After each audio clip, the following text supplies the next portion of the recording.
gallery closing felt like a small mercy after 10 hours of negotiating with an artist who insisted his abstract pieces needed to be hung at precisely eye level for someone 6'3". My shoulders ached from the tension, my voice hoarse from diplomatic explanations about lighting and wall space. The contemporary exhibition was scheduled to open in 5 days, and nothing was where it needed to be. I pushed through the revolving door of my apartment building just after 8, the November cold biting through my wool coat. My building wasn't much, a 6-story walk-up in a neighborhood the real estate listings optimistically called up and coming. But it was mine. 4 years of saving and scraping, and I had a place with my name on the lease. The envelope caught my eye immediately. Cream-colored paper, expensive weight, lying against the scuffed threshold of apartment 4B, like it had been placed there by someone who knew exactly where I lived. My stomach tightened as I bent to retrieve it, scanning the empty hallway. The fluorescent bulb 2 doors down flickered its usual broken rhythm, casting shadows that moved when nothing else did. Inside, I locked the deadbolt and chain before examining the envelope properly. No return address. My name written in dark ink across the front, the handwriting elegant and deliberate. Something about those letters stirred a memory I couldn't quite grasp, like a song heard through walls. I slid my finger under the sealed flap. Inside, a single card on matching cream stock. The words were handwritten in the same careful script. Bella notte. Thursday, 8 p.m. Come alone. I've been waiting. No signature, no explanation. Just an address in the Upper East Side and a date 3 days from now. My phone was in my hand before I consciously decided to call anyone. Brittany answered on the second ring, music pounding in the background. "Hold on, I'm at spin class," she shouted. The noise cut off abruptly as she stepped into what I assumed was a quieter hallway. "What's wrong? You never call during my workout. I need you to look at something. Can you come over?" 20 minutes later, Brittany sat cross-legged on my second-hand couch, the invitation held between 2 fingers like it might be contaminated. Her blonde hair was still damp from the gym shower, pulled into a messy knot at her neck. "This is creepy, Meg. Who sends anonymous invitations?" "I don't know." I paced the narrow space between my coffee table and the kitchen counter, but the handwriting looks familiar. I can't place it, but I know I've seen it before. Brittany's blue eyes narrowed. "You think it's from an ex? Because if Ryan found out where you live, I'm calling the police right now." "No. God, no. Ryan's handwriting looked like a doctor's prescription pad had a seizure. This is different. Careful, almost old-fashioned." She studied the card again, turning it over to examine the blank reverse. "Bella Knott is expensive. Like, need a second mortgage expensive. I looked into it once for a client event and nearly fainted at the quote. So someone with money wants to meet me." I dropped onto the couch beside her. "That narrows it down to absolutely no one I know. You're not actually considering going." Brittany's voice went flat, the tone she used when she thought I was being irrational. This could be anything. A prank, a scam, a very elaborate serial killer. Or it could be important. Important how? "Megan, you don't even know who sent it." I couldn't explain the pull I felt toward that invitation. The handwriting had awakened something dormant. A curiosity mixed with recognition that I couldn't ignore. For the past 8 years, I'd built a careful, predictable life. Work at the gallery, drinks with Brittany on Fridays, the occasional forgettable date with men who never called back. Safe, contained, boring. "I'm going," I heard myself say. Brittany threw the invitation onto the coffee table. "Then I'm going with you. It says come alone. I'll sit at the bar, close enough to intervene if someone tries to chloroform you, far enough away that your mysterious benefactor won't notice." We compromised. Brittany would stay home, but I'd text her every 15 minutes. If she didn't hear from me by 9:30, she'd call the police with the restaurant's address and a description of what I was wearing. Thursday arrived wrapped in clouds that threatened precipitation without delivering. I left work early, claiming a migraine that wasn't entirely fabricated. At home, I stood before my closet for 20 minutes, rejecting outfit after outfit. Too formal, too casual, too much like I was trying too hard. Finally, I settled on an emerald green silk blouse Brittany had convinced me to buy during a sample sale, paired with tailored black pants and low heels I could run in if necessary. Gold studs in my ears, minimal makeup, hair loose around my shoulders. Professional but not intimidating, approachable but not desperate. The first drops of precipitation began as I stepped outside at 7:15. By the time the cab dropped me at Bellanata's discreet entrance, the sky had opened into a steady downpour that drummed against awnings and turned the sidewalk into a river of reflected streetlights. The restaurant's exterior was understated elegance. A brass plaque beside a heavy wooden door, the only indication of what lay beyond. No flashy signage, no velvet ropes, just old money whispering its presence to those who knew where to look. I pushed inside, shaking droplets from my coat. Warmth enveloped me immediately, along with the scent of garlic, fresh basil, and something rich baking in distant ovens. The interior glowed golden, crystal sconces casting light across cream walls adorned with Italian landscapes in gilded frames. Fresh flowers overflowed from vases on every available surface, their perfume mingling with the food. A man in an impeccable black suit materialized at my elbow. Not young, perhaps 60, with silver hair combed back from a lined face, and eyes that assessed me with professional courtesy. "Good evening, miss. Do you have a reservation?" "I'm not sure. Someone invited me. The name would be under Foster. Megan Foster." His expression shifted subtly, a flicker of recognition that disappeared so quickly I might have imagined it. "Of course. Right this way, please." He led me through the main dining room, past tables occupied by couples speaking in low voices, past a corner where 4 businessmen laughed over wine, to a hallway I hadn't noticed from the entrance. We walked in silence, my heels clicking against marble floors, until he opened a door onto a private space. The room was smaller than the main dining area, more intimate. Floor-to-ceiling windows overlooked an internal courtyard where rain created patterns on stone pathways and dripped from the leaves of carefully maintained plants. A single table sat in the center, dressed in white linen with a candle already burning in a hurricane glass. "Your server will be with you momentarily," the man said, pulling out my chair with practiced grace. I sat, feeling suddenly exposed in the empty room. The door closed with a soft click, leaving me alone with the candle flame and the sound of precipitation against glass. I checked my phone. 7:58. 2 minutes until 8. At precisely 8:02, a young waiter appeared carrying a leather-bound menu. He set it before me with a slight bow. "May I offer you a cocktail while you wait?" "A martini, please. Dry." He vanished as soundlessly as he'd arrived. I opened the menu without seeing the words, my attention divided between the door and the windows. Outside, the courtyard glistened under strategically placed lights. Each raindrop transformed into a small star as it fell. The martini arrived in a crystal glass, perfectly clear, 3 olives speared on a silver pick. I thanked the waiter and took a careful sip, the cold liquid burning pleasantly down my throat. The alcohol hit my empty stomach, spreading warmth through my chest. I was reaching for my phone to text Brittany when I noticed it.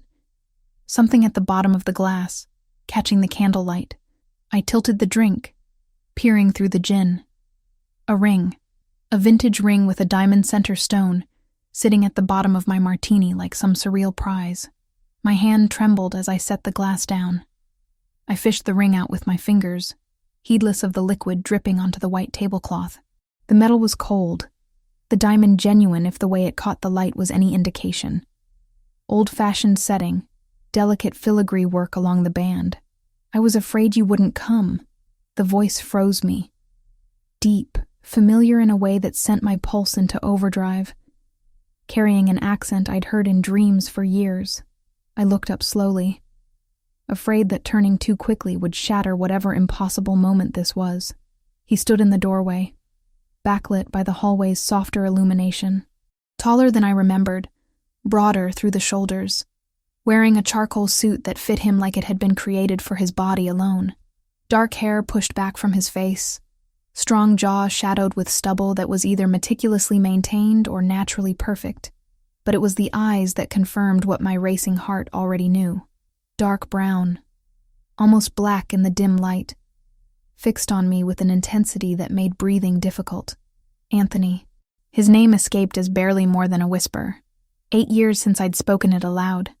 8 years since I'd seen him walk away from everything we'd built together with nothing but a 2-line letter as explanation.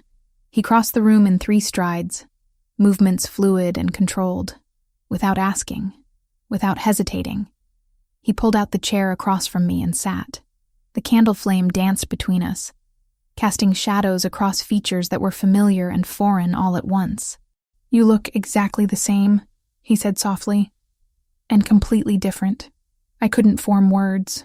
My brain had short-circuited somewhere between recognizing his voice and processing the fact that he was real, solid, sitting close enough to touch. The ring was still clutched in my fist, metal warming against my palm. Anthony's gaze dropped to my hand. That was my grandmother's. She gave it to me before she died, told me to give it to the woman I loved. The present tense registered. Not loved. Love. Current. Ongoing. Anger finally broke through the shock. "You have no right to say that to me." "I know. You disappeared. You left a letter that said nothing, explained nothing, and then you vanished like you'd never existed." "I know. We were 17. We had plans. College together, apartments in the city, everything mapped out. My voice was rising despite my efforts to control it, and you threw it all away without even giving me a reason." Anthony leaned forward, elbows on the table, hands clasped. The candlelight caught on a scar across the back of his right hand that definitely hadn't been there 8 years ago. I had reasons. Terrible, necessary reasons that I couldn't explain then, because explaining them would have put you in danger. That's convenient. Blame it on mysterious danger. Megan. My name in his mouth after so long sent a shiver through me that I refused to acknowledge. "I spent 8 years looking for you. Every investigator I could hire, every connection I could leverage. You moved to Philadelphia for college, then Boston for 2 years, then back here to New York. You changed your phone number 4 times.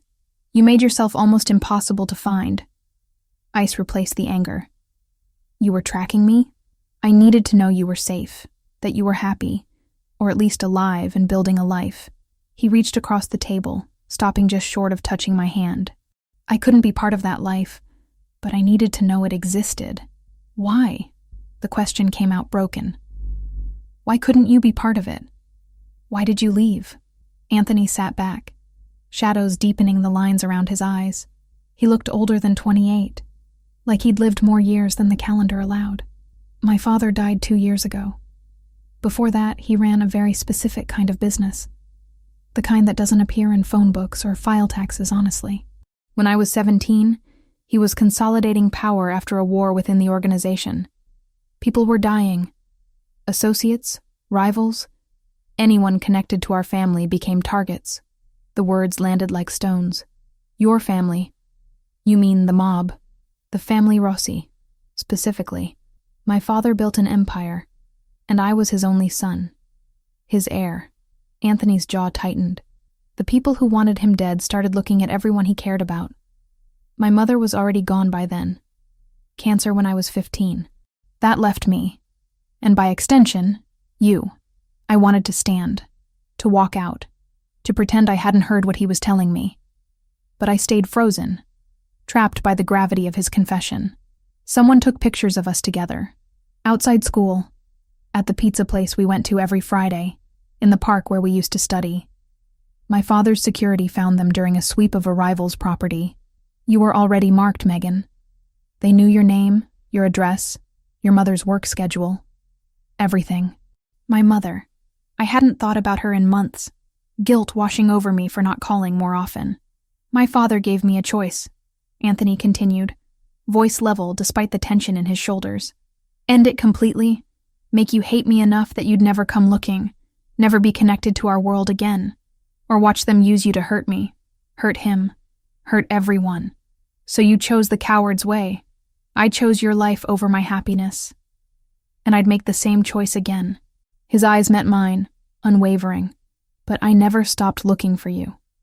Never stopped hoping that one day, when I had the power to protect you properly, I could find you again. The ring felt heavy in my palm, and now you have that power. I run everything my father built. I've spent 2 years consolidating, eliminating threats, building alliances. I'm not invincible, but I'm strong. Strong enough to keep you safe if you'll let me.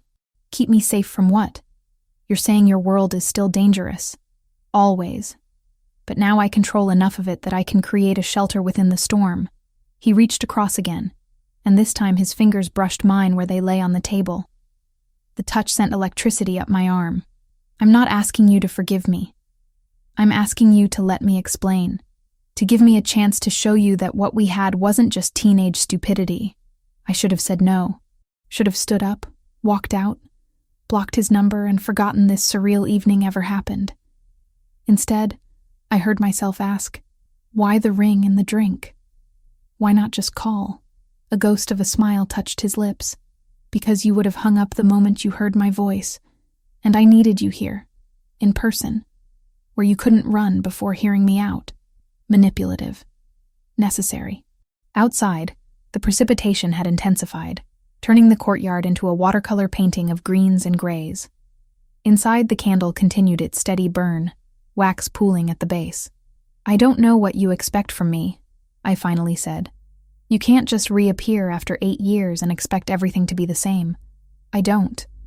But I expect you to feel something, even if it's just anger, because feeling nothing would mean I really did destroy what we had. Anthony's gaze held mine. Tell me you feel nothing, and I'll leave. I'll disappear again, and this time I won't come back. But I couldn't say it.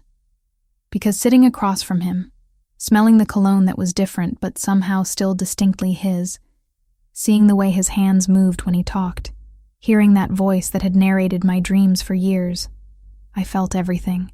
Anger and attraction and confusion, and a desperate, terrifying hope that maybe, impossibly, we could find our way back to what we'd lost. I set the ring on the table between us, pushing it toward him across the white linen. I'm not accepting this. Not yet. Maybe not ever. But I'm listening. You said you had reasons for leaving. Start from the beginning, and don't leave anything out. Anthony picked up the ring, turning it between his fingers so the diamond caught the light.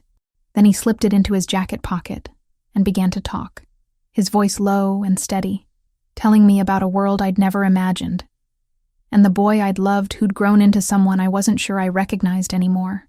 Anthony's explanation stretched on for what felt like hours, but was probably closer to 40 minutes. He detailed a world I'd only seen in movies, territory disputes and coded loyalty, old family bloodlines and newer organizations trying to carve out space.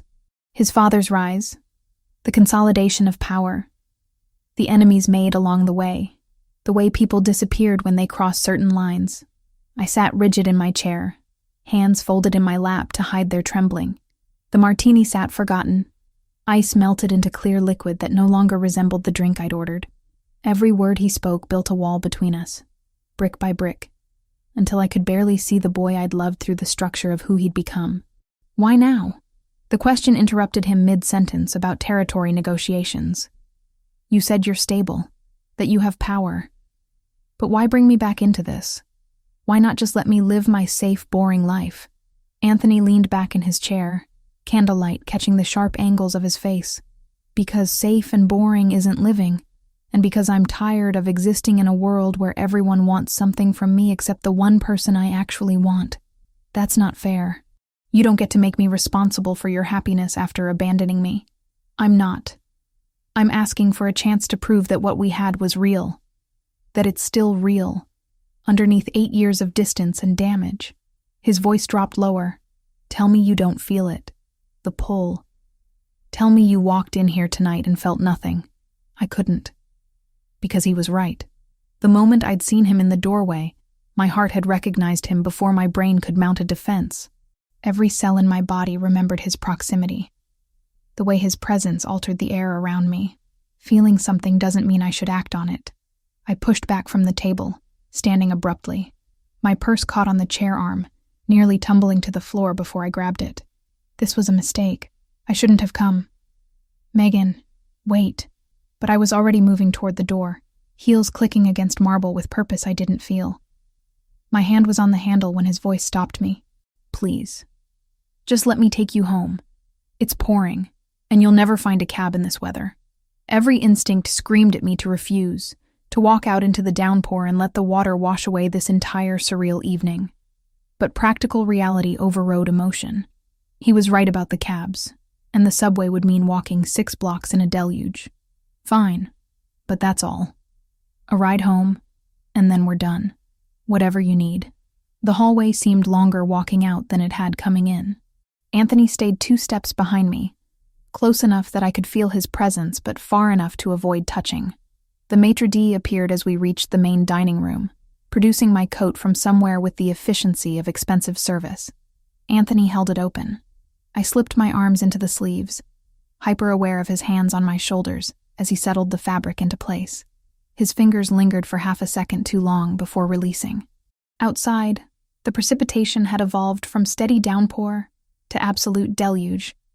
Water rushed along the curbs, carrying leaves and debris in miniature rivers. Streetlights reflected off the wet pavement in streaks of gold and white. A black car materialized at the curb, appearing so quickly I suspected it had been waiting nearby. The rear door opened, and Anthony gestured for me to enter first. I hesitated, old warnings about getting into cars with strangers warring with the reality that this stranger was someone I'd once known better than myself. I slid across leather seats still warm from the heater. Anthony followed, settling in beside me with careful distance between our bodies. The driver was older than I'd expected, maybe mid-30s, with dark hair cut military short and eyes that assessed me in the rearview mirror with professional neutrality. "Joseph, this is Megan. She needs a ride home safely." "Of course, boss." Joseph's voice carried the trace of a Brooklyn accent, rough around the edges but not unfriendly. "Address, miss?" I recited my street and building number, watching the city slide past the tinted windows as Joseph pulled into traffic. The interior smelled of leather and something else, cedar maybe or sandalwood. Definitely expensive. Silence stretched between us, broken only by the rhythm of windshield wipers and the occasional hiss of tires through water.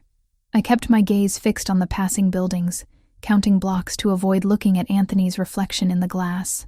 "My father built everything on codes," he said finally, voice cutting through the quiet. "Honor among thieves," he used to say, which sounds ridiculous but meant something concrete in his world. You don't harm innocents. You don't involve families unless they're already in the business. You keep your word, even when it costs you. And everyone just follows these codes? I couldn't keep the skepticism from my tone. The smart ones do. The ones who want to survive. He shifted, and I felt rather than saw him turn toward me. I won't lie and say we're good people.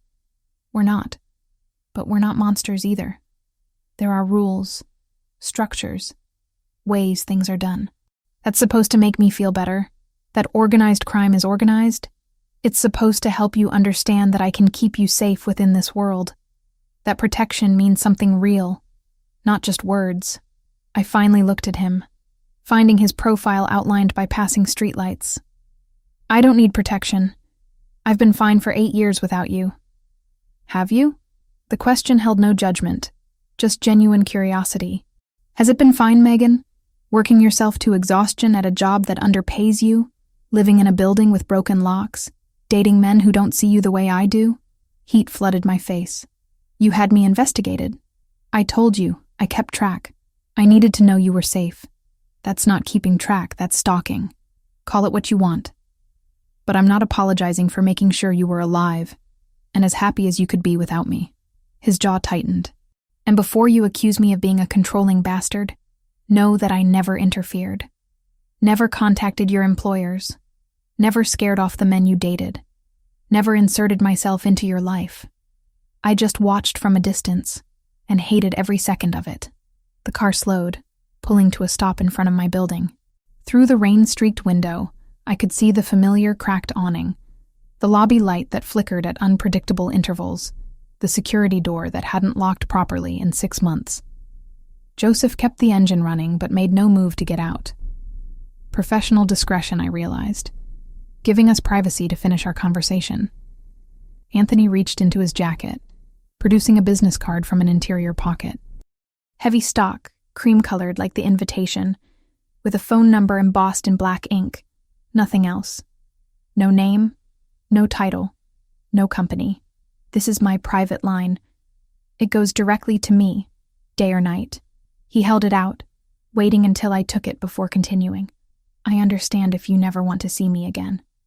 I understand if you throw this away the moment you're inside. But keep it for 24 hours at least. Think about what I said. Think about whether you really feel nothing. I stared at the card, expensive paper warming between my fingers. What do you want from me, Anthony? Specifically, a chance to know you again, to show you that underneath everything that's changed, I'm still the person you trusted once. He leaned forward slightly, close enough that I could smell his cologne. Something dark and woodsy that probably cost more than my weekly grocery budget. I want to prove that walking away from you was the hardest thing I've ever done, and that I'll never make that mistake again. And if I say no, if I decide this is too complicated, too dangerous, too everything, then I'll respect that decision. I'll disappear again, and this time I'll stay gone. His eyes held mine, dark and intense in the dim interior. But I don't think you'll say no, because you felt it too. The moment our eyes met, you recognized it. What we had didn't die, Megan. It just went dormant. I reached for the door handle, needing distance to process everything. I can't make any promises. I'm not asking for promises, just consideration. Joseph appeared outside my door with an umbrella, shielding me from the worst of the precipitation as I exited. I clutched my purse and the business card, grateful for the darkness hiding whatever expression was on my face. Thank you for the ride, I said to both of them. My voice strained. Sleep on it, Anthony called as I turned toward the building. And Megan, lock your deadbolt. That security door isn't going to stop anyone determined. I didn't respond, just hurried through the rain to the lobby, punching in the code that would open the main door. Inside, I risked a glance back. The black car still idled at the curb, Anthony visible through the window, watching until I was safely inside. The elevator was broken again, so I climbed 4 flights with legs that felt detached from my body. Inside my apartment, I locked the deadbolt and chain, then leaned against the door, breathing hard from something that wasn't physical exertion. The business card was still clutched in my hand.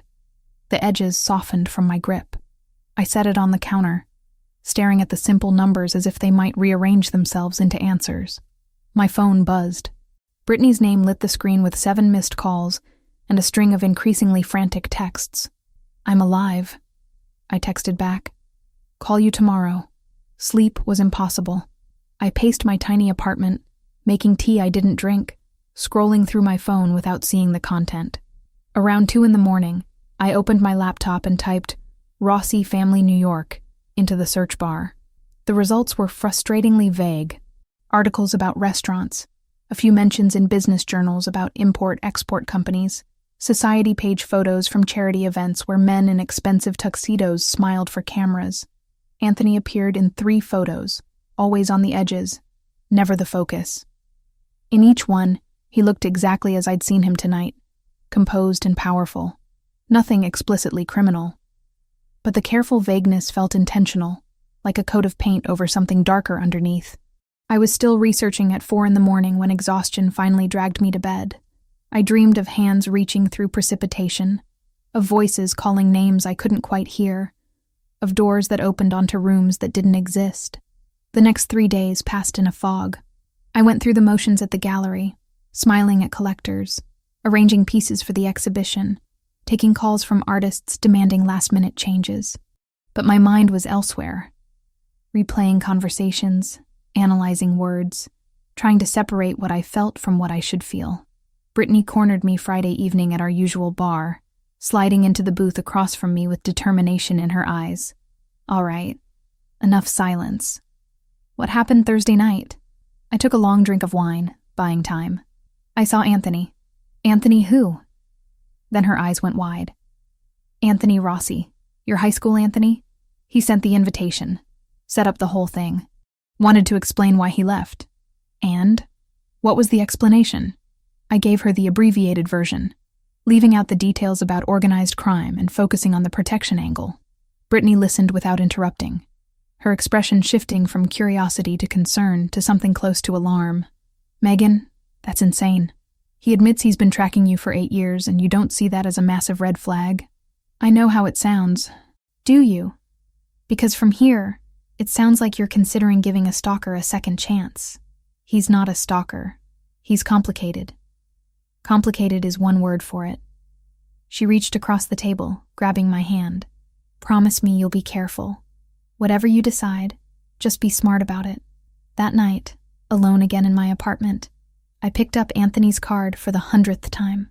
The numbers seemed to pulse in the lamplight, daring me to dial. I set it down, picked it up, set it down again. I was about to force myself to bed when my phone rang. Unknown number. My thumb hovered over decline for 3 seconds before curiosity won. Hello? Static crackled. Then a voice. Male, with an accent I couldn't place. Vaguely Asian, maybe Japanese. Miss Foster, we should talk about your dinner date. Ice shot through my veins. Who is this? Someone interested in your association with Anthony Rossi. You've become a person of interest, Miss Foster. Congratulations on that dangerous distinction. I don't know what you're talking about. Don't insult us both with lies. You were seen entering Bella Notte Thursday evening. You sat with Rossi for over an hour. You left in his car. The voice remained pleasant, almost friendly, which somehow made it more terrifying. These are simple facts. What's less simple is deciding what to do about them. My hand shook so violently I nearly dropped the phone. I want nothing to do with any of this. Unfortunately, wanting has little to do with reality. You're connected now, Miss Foster, and connections have consequences. The line went dead. I stared at the blank screen, heart hammering against my ribs. Every shadow in my apartment suddenly seemed darker, more threatening. The window I always left cracked for air circulation now felt like an invitation for intrusion. Calling the police flickered across my mind, but this wasn't a problem for people who lived strictly inside the law. Whatever world had just brushed against mine, Anthony understood it in a way no detective ever could. Anthony's card was in my hand before I made a conscious decision to pick it up. My fingers trembled so badly I had to dial twice before getting the numbers right. He answered on the first ring. Megan. Someone just called me. A man. He knew about Thursday. He said, I'm connected now, that there are consequences. The words tumbled out in a rush. Anthony, I'm scared. Lock your door. Don't open it for anyone. I'm 15 minutes away. How do you know where I am? Because I never stopped watching after I dropped you off. Joseph's been on your building since Thursday night. I'm coming now. Stay on the line with me. You've had someone watching me for 3 days? Protecting you. There's a difference. I heard car doors slamming, an engine starting. Talk to me, Megan. Tell me exactly what he said. I recited the conversation, voice shaking. Anthony's silence on the other end felt heavier than words. That's Yamaguchi, he said finally. Japanese organization. We've had territorial disagreements, but they've stayed cold until now. If they're calling you directly, they're sending a message to me. What kind of message? That they know how to hurt me. Stay where you are. Don't open the door until you hear my voice. 14 minutes later, a knock thundered against my door. Megan, it's Anthony. Open up. I undid the chain and deadbolt with fingers that barely functioned. Anthony filled the doorway, Joseph and 2 other large men flanking him. All 4 moved with purpose, checking my apartment with professional efficiency. Clear, one of the men said after checking the bedroom and bathroom. Anthony's attention fixed on me, assessing. You're okay?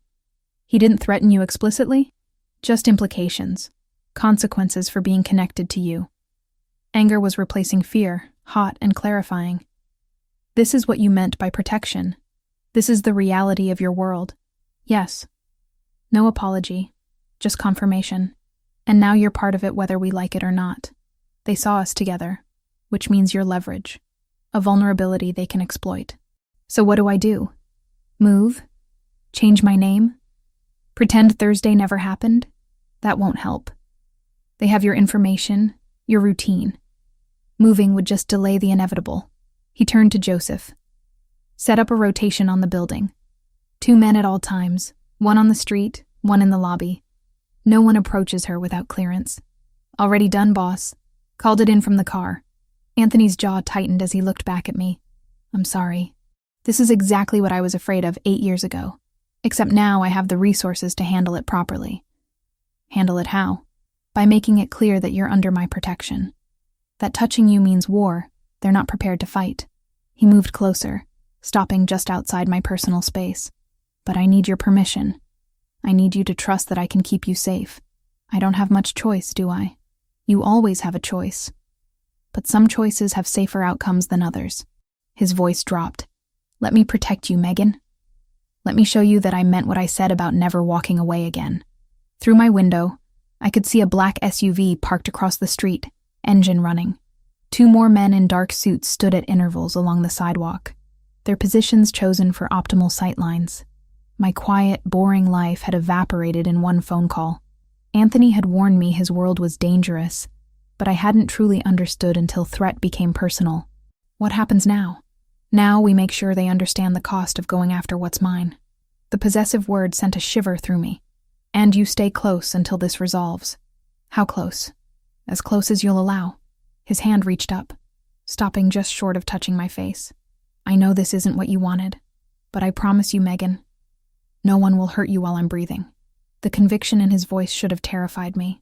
Instead, it felt like the first solid ground I'd found since Thursday night. Outside, the city continued its usual chaos, oblivious to how my entire world had shifted in the space of 3 days, and somewhere in that chaos, people were watching, waiting, planning moves in a game I'd just learned existed. Anthony's security team transformed my building overnight. 2 men stationed in the lobby, rotating shifts every 8 hours. Another parked across the street in a black SUV, engine running like a promise of quick response. Joseph coordinated everything with military precision, speaking into a radio earpiece in clipped phrases I couldn't decipher. I watched this mobilization from my 4th-floor window, coffee growing cold in my hands as dawn broke over the city. Sleep had been impossible after the threatening phone call. Every creak of the building settling, every distant siren, every footstep in the hallway sent my pulse racing. You should try to rest, Anthony said from behind me. He'd stayed the entire night, positioned in my single armchair while I'd lain rigid on the couch, too wired to even pretend sleep was possible. Joseph can handle the security arrangements. How do you do this? I turned to face him. He looked exactly as composed as he had hours ago. Not a wrinkle in his shirt, no exhaustion visible in those dark eyes. Live with this constant threat. You get used to it. The danger becomes background noise. He stood, stretching muscles that must have been cramped from hours in that chair. But I've been in this world my whole life. You haven't, which is why we need to move you somewhere more secure. I have a job, Anthony, a life. I can't just disappear. You can work remotely for a few days while we handle the Yamaguchi situation. Your gallery has internet, doesn't it? The casual dismissal of my concerns sparked anger through the fear. You don't get to decide how I live. No, but I get to decide how to keep you alive. His voice remained maddeningly calm. And keeping you here, in a building with broken locks and zero actual security, isn't an option I'm willing to consider. We argued in circles for another hour. I wanted autonomy, normalcy, my regular routine. He wanted me in a location he controlled, surrounded by people trained to handle threats I couldn't begin to understand. Finally, exhausted and terrified in equal measure, I agreed to see the safe house before making a decision. By 9 that morning, I was showered and dressed for work, applying makeup to hide the dark circles under my eyes. Brittany had texted 3 times already, asking about weekend plans. I stared at my phone, trying to figure out how to explain my situation without sounding completely insane. Ran into someone from my past, I finally typed. It's complicated. Rain check on drinks? Her response came immediately. Details required. Coffee at noon? Can't today. Work emergency. Call you tomorrow? The lie sat heavy on my conscience. But what was I supposed to say? My ex-boyfriend from high school runs a crime family and now Japanese gangsters are threatening me? She'd have me committed. At the gallery, I moved through the morning like a ghost. Marcus, one of the senior curators, caught me staring at the same Rothko canvas for 15 minutes without actually seeing it. You all right, Megan? You seem distracted. Just tired. Didn't sleep well. Well, wake up. Mrs. Ling is coming in at 2 to discuss her donation, and she'll notice if you're not fully present. Mrs. Liang. A major collector who'd been considering donating 3 pieces worth a combined $500,000 to our permanent collection. a meeting I'd been preparing for all month. The thought of sitting through negotiations while wondering if someone was watching through the gallery windows made my stomach clench. I lasted until 1:30 before calling in sick. My supervisor wasn't happy, but agreed to reschedule Mrs. Liang after I claimed food poisoning. Another lie. They were accumulating like interest on unpaid debt. Anthony picked me up 3 blocks from the gallery, paranoia making me walk the extra distance to avoid being seen leaving with him directly. Joseph drove while Anthony sat in back beside me, studying my face with concern I didn't want to acknowledge. You didn't have to leave work for this. Yes, I did. I couldn't concentrate knowing someone might be watching. I stared out the window at passing pedestrians, wondering if any of them were Yamaguchi's people. Show me this safe house. If it's as secure as you claim, maybe I can work remotely for a few days. The penthouse occupied the top floor of a converted warehouse in a part of Brooklyn I'd only driven through. From the outside, the building looked industrial and unremarkable. Inside was a different story entirely. Floor-to-ceiling windows overlooked the East River, light flooding the open concept space with warmth despite the November chill outside. Modern furniture in neutral tones, a kitchen with appliances I'd only seen in magazine spreads, 2 bedrooms separated from the main area by frosted glass partitions. Art on the walls, actual pieces I recognized from contemporary artists whose work sold for 6 figures at auction. This is your idea of a safe house? I walked to the windows, taking in the view of Manhattan's skyline across the water. It's beautiful. It's secure. Bulletproof glass, reinforced door with biometric locks, security cameras covering every approach. The building has 1 entrance and Joseph's team controls it. Anthony moved to stand beside me. Both of us reflected in the glass. You'll be comfortable here while we handle the situation. Handle it how? By making it clear that threats against you won't be tolerated. By reminding Yamaguchi that they have more to lose than gain by pushing this conflict. His reflection's jaw tightened. By doing what I should have done 8 years ago and protecting what matters. What matters? The phrase echoed in my head as I explored the space. A laptop sat on the dining table, already set up and connected to secure internet. The refrigerator was stocked with food I actually liked, which meant someone had researched my preferences. The bathroom contained toiletries in my preferred brands, down to the specific moisturizer I bought from a boutique in Manhattan. How long have you been planning this? Since Thursday night. I hoped we wouldn't need it, but I planned for contingencies. Anthony leaned against the kitchen counter, watching me take inventory. Joseph can bring clothes from your apartment. Make a list of what you need, and it'll be here within 2 hours. The reality settled over me like a heavy coat. This was happening. I was moving into a safe house owned by a man who ran a criminal organization, hiding from threats I barely understood, lying to everyone I knew about where I'd be. An irrational corner of my brain clung to the gallery like a lifeline. Disappearing without explanation would mean handing over years of work and letting someone else occupy the space I'd carved out for myself. I need to call my boss. Tell him I'll be working remotely for the rest of the week. Use your regular phone. We don't want to alert anyone that you've changed locations. Anthony pulled out his own device, typing something quickly. But be vague about the reason. Family emergency, personal issue, whatever sounds natural. The call took 5 minutes. My supervisor was annoyed but agreed, probably because I rarely took time off and had a good track record. When I hung up, the finality of my decision hit me like physical force. I'll need my laptop, work files, and enough clothes for at least a week. I started making a list, focusing on practical details to avoid thinking about larger implications. And I should tell Brittany something. She'll worry if I go silent. Tell her you're dealing with a family situation out of state. That you'll be in touch when you can. Anthony's voice softened. I know lying to your friends is difficult, but the less they know, the safer they are. By that evening, I was settled into the penthouse with everything I needed for an extended stay. My suitcase sat in the larger bedroom. Clothes hung in a closet that smelled of cedar. My laptop occupied the dining table. Gallery files downloaded and ready for remote work. Joseph had posted 2 guards in the building's lobby and another watching from across the street. Anthony had left an hour ago for what he called a business meeting. I tried not to think about what that meant in his world. Alone, I opened my laptop and typed Rossi Family New York into the search bar.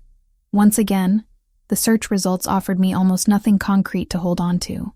Articles about Italian restaurants in the Bronx, a construction company specializing in commercial properties, import-export businesses with offices near the docks, society page photos from charity galas showing well-dressed people smiling for cameras. I clicked through image results until I found him. Anthony, maybe 2 years younger, standing at the edge of a group photo from some hospital fundraiser. He wore a tuxedo, holding a champagne flute, positioned as if he'd been about to leave when the photographer caught him. His expression was neutral, pleasant, but unrevealing. Other images showed similar scenes. Always at the periphery, never the focus. Other men who might have been associates or family members, but nothing explicitly criminal. Nothing that confirmed what he'd told me about his organization. The research told me nothing concrete but confirmed everything through its careful vagueness. People with legitimate businesses didn't have such meticulously scrubbed online presences. My phone rang just after 8. Unknown number. My finger hovered over decline before curiosity won. Hello? Miss Foster. The voice was cultured, accent placing its origins somewhere in Eastern Europe. I hope you're comfortable in your new accommodations. Ice shot through my veins. Who is this? A concerned party. Your sudden disappearance from your apartment has been noted. We're wondering if young Mr. Rossi has convinced you to accept his protection. I don't know what you're talking about. Please, we're all professionals here. You left your apartment this afternoon with a suitcase. You haven't returned, and Rossi's men are now stationed outside your building as if expecting someone. The man's tone remained pleasant, conversational. These are simple observations leading to obvious conclusions. My hand trembled so badly I nearly dropped the phone. What do you want? Just to deliver a message. Protection is only as good as the people providing it. And everyone has vulnerabilities. Even Anthony Rossi. The line went dead. I was dialing Anthony before my conscious mind made the decision. He answered on the first ring. Megan, what's wrong? Someone called again.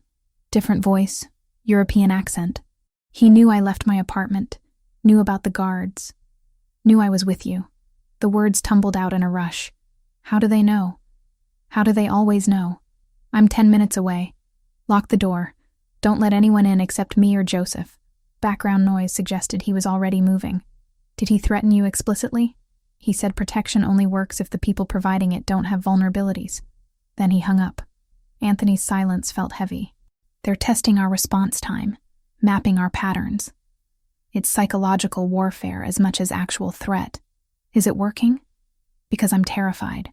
It's supposed to make you feel that way. Fear is their weapon when they can't reach you physically. His voice dropped lower, more intense. But you're safe where you are, Megan. That building is locked down. No one gets to you without going through people who are very good at their jobs. How long? How long do I have to live like this?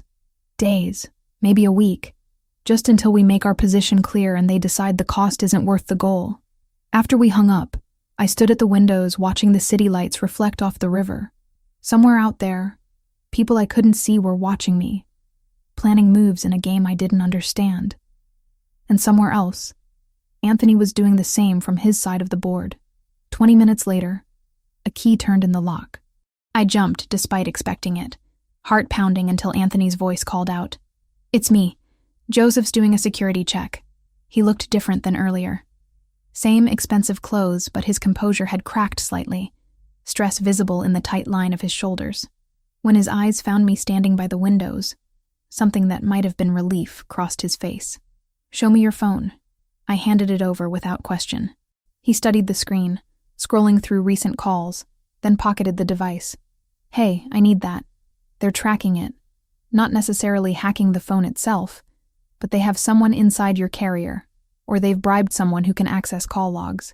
He pulled out a different device, smaller and sleeker. Use this instead. It's encrypted, routed through servers they can't trace. Your number will forward to it automatically. So now I'm using burner phones like a drug dealer. You're using secure communications like someone being targeted by professionals. He set my original phone on the counter. We'll leave that here, powered on, so they think you're still carrying it. Let them waste resources monitoring a device that tells them nothing. Joseph appeared in the doorway, nodding once at Anthony before speaking. Building is clean. No signs of surveillance equipment, no vehicles watching that weren't already cleared. Our people are in position. Good. Double the lobby rotation. I want fresh eyes every 4 hours, not 8. After Joseph left, Anthony moved to the couch, finally allowing exhaustion to show in the way he sank into the cushions. I remained by the windows, maintaining distance while trying to process everything. "You should eat something," he said after a long silence. "There's food in the kitchen. I'm not hungry. You need to maintain your energy. Fear burns calories faster than running." Despite myself, I smiled slightly. "Is that something they teach in mob boss school?" My father used to say it, usually right before a long negotiation where neither side wanted to blink first. He looked up at me, shadows under his eyes more pronounced in the lamplight. "Come sit down, Megan. Staring out the window isn't going to make this resolve faster." I moved to the armchair across from him, curling my legs beneath me. "Tell me about high school." The parts I didn't see. The request surprised him. "Why?" "Because I need to remember who you were before all this. Before the family and the threats and the security teams." I met his gaze directly. "Help me see the boy I fell in love with underneath the man you became." Something in his expression softened. "What do you want to know?" "Everything. Start with the first time you noticed me." He leaned back, a ghost of a smile touching his lips. "Sophomore year, October. You were in the library researching something for history class. Books spread across an entire table. Your hair was longer then, always falling in your face when you leaned over to take notes. You'd tuck it behind your ear every 30 seconds. This unconscious gesture that drove me crazy because I wanted to be the one doing it. The memory surfaced. Hazy, but present. I felt someone watching me that day. I looked up once and saw you by the biography section. You waved, like it was perfectly natural that a sophomore would acknowledge a senior she'd never spoken to. Most people pretended I didn't exist because they knew my family's reputation, even if they didn't understand the details. I didn't know about your family then. Exactly. You saw me, not the name or the implications. Just Anthony, who happened to be in the library at the same time. He paused, memory clearly playing behind his eyes. I asked you out 3 weeks later. Took me that long to work up the courage. You brought me flowers from the corner store. Carnations because you said roses were pretentious. I didn't have money for roses. My father gave me an allowance, but I was saving everything I could. Planning for college. Planning for a future where maybe I could escape the family business. His laugh held no humor. Naive 17-year-old dreams. We talked for hours as the city lights outside blurred together. He told me about sneaking out of family dinners to call me, about lying to his father about where he spent his Friday nights. I shared memories I'd buried, our first kiss in the empty gym after a basketball game, the way he'd held my hand like it was something precious. I wanted to take you to Bella Note back then, he admitted as midnight approached. It was this place near school, fancy but not intimidating. I used to walk past it and imagine bringing you there for a proper date, but I couldn't afford it on what I was making at my father's warehouse. So you bought it years later. I bought it 5 years ago when the original owner retired. Renovated it, kept the name, made it exactly what I'd imagined. His eyes held mine. I always planned to bring you there eventually. I just didn't think it would take 8 years. The weight of lost time settled between us. 8 years we could have had if circumstances had been different, if his world hadn't been so dangerous, if he'd been anyone else. I should let you sleep, Anthony said finally, standing. Tomorrow we'll figure out the work situation. Make sure you can access everything you need from the gallery remotely. You're leaving? Joseph's team is here. You're safe. I know. But I hesitated, unsure how to articulate what I wanted. Could you stay? Just for tonight. I don't want to be alone with my thoughts. He studied my face for a long moment, then nodded slowly. I'll take the other bedroom. Thank you. Later. Lying in the unfamiliar bed with sounds of the city muted by bulletproof glass, I heard him moving in the adjacent room. The knowledge of his presence, solid and protective just beyond the wall, eased something in my chest that had been tight since the first threatening call. This wasn't how I'd imagined reconnecting with my first love. But then again, nothing about Anthony Rossi had ever been what I expected. And somehow, despite the danger and the fear and the complete upheaval of my careful life, I was beginning to remember why I'd loved him in the first place. Days blurred together in the penthouse, each one bleeding into the next, until I lost track of whether it was Tuesday or Friday. The security routine became familiar background noise. Joseph's team rotating shifts in the lobby, check-ins through the encrypted phone Anthony had given me, the low hum of surveillance equipment I pretended not to notice. I established a workspace at the dining table, laptop surrounded by files downloaded from the gallery's server. Video calls with my team became the new normal, my supervisor thankfully accepting my vague explanations about a family situation requiring extended time away. The contemporary exhibition opened without me physically present for the first time in my career. Marcus sent photos of the installation, collectors mingling among pieces I'd curated from hundreds of miles away, emotionally, if not geographically. "You're frowning at that screen like it personally offended you," Anthony said from the kitchen, where he was unpacking containers from some restaurant whose name I couldn't pronounce. I closed the laptop with more force than necessary. Mrs. Liang withdrew her donation offer. 3 pieces worth $500,000. Gone because I wasn't there to close the deal personally. That's a significant loss for the gallery. It's my job falling apart while I hide from threats I still barely understand. I rubbed my temples where a headache had been building since my supervisor's disappointed email an hour ago. How long am I supposed to live like this? Anthony set plates on the counter, dividing food between them with careful precision. Joseph met with Yamaguchi representatives yesterday. They're considering our terms for backing off. Considering isn't the same as agreeing. No, but it's progress.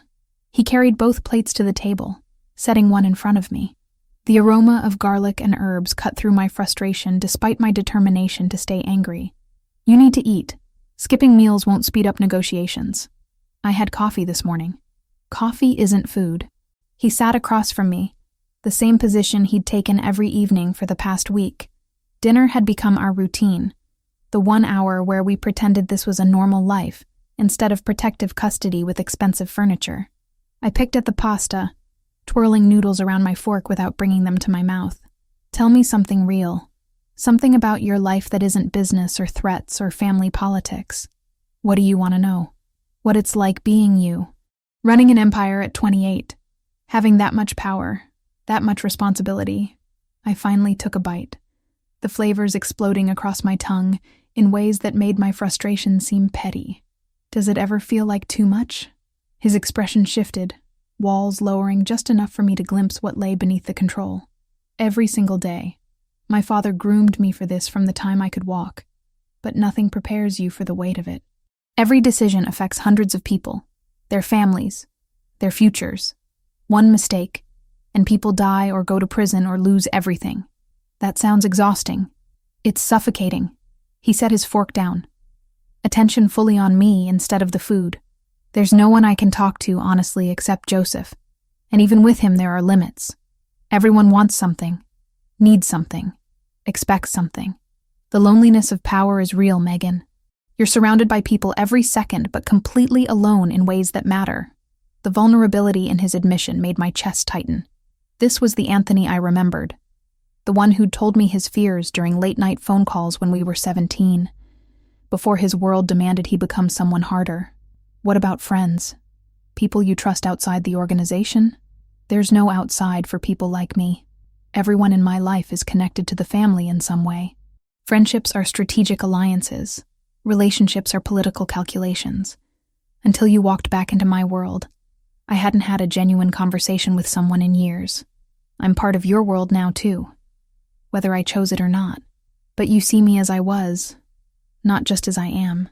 You remember when I was just Anthony, not the boss or the heir or the name that makes people nervous.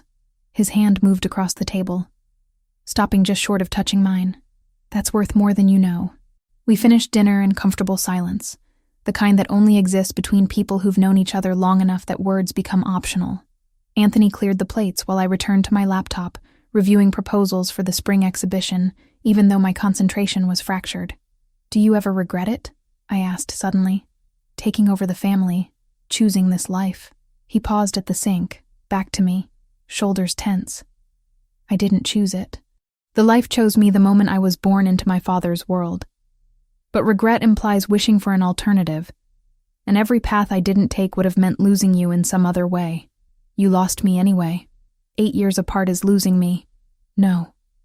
Losing you would be you being dead because I was too selfish to let you go when staying meant making you a target.